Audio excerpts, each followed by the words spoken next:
Futbolli nuk është një shkencë eksakte. Në futboll, 1+1 nuk është gjithmonë e barabartë me 2. Sigurisht që emrat e ekipeve janë një tregues i madh për lojtarët dhe aftësitë e tyre, por ndonjëherë ka vend edhe për përjashtime. Në kombëtare kemi pa raste të lojtarëve që janë pjesë e kampionateve më të dobta dhe paraqiten në mënyrë brillante, ndërsa të tjerët që luajnë në kampionate më të mëdha, po paraqiten në mënyrë skandaloze në kombëtare. Yasir Hasani duket si rasti i Erlinda Jetit. Mund të luajë në Kore, në Kin, por mjafton t'i veshësh fanellën kuqezi dhe sërish do të shpiki një çmenduri. Është bekimi i Zotit. Për të, e majta magjike. Me këtë të majt, Yasir Hasani ka kualifikuar sot më te Gwangju në Champions League-ën e Azisë, duke eliminuar përfundimisht japonezët e Vissel Kobe.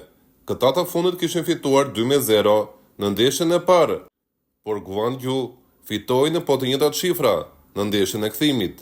Në minutën e 85, Gwangju fitoi një penallti dhe trajneria besoi Yasir Hasanit. Me gjithë ftohtësinë që e karakterizon dhe një eksperiencë së marrë edhe me fanellën e Shqipërisë, Hasani nuk ndjeu asnjë presion në atë moment. E majta ati ishte një predh që nuk i la asnjë shpresë së vetme, por tjerit për të reaguar dhe që topi të mos shkonte në rrjet. Takimi vazhdoi në kohën shtesë dhe në minutën e 118 Yasir Hasani u kthye në perlat e tij të zakonshme, alla Robben. Pasi e mori topin në qendër të zonës, Hasani goditi fuqimisht nga distanca, duke shkundur rrjetën dhe duke tronditur portën e Vissel Kobes. Një festë e çmendur pasoi tek Gwangju.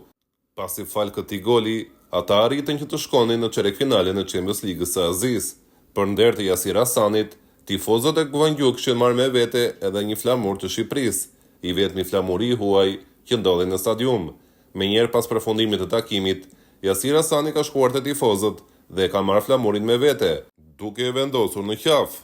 Përgëzime ka marrë lojtari shqiptar nga gjithë stafi i Gwangjus për atë super gol të realizuar ndaj Vissel Kobes, ndërkohë tifozët thërrisin vazhdimisht emrin e Yasir Hasanit, që tani është kthyer padyshim në një idhull për tifozët e Gwangjus.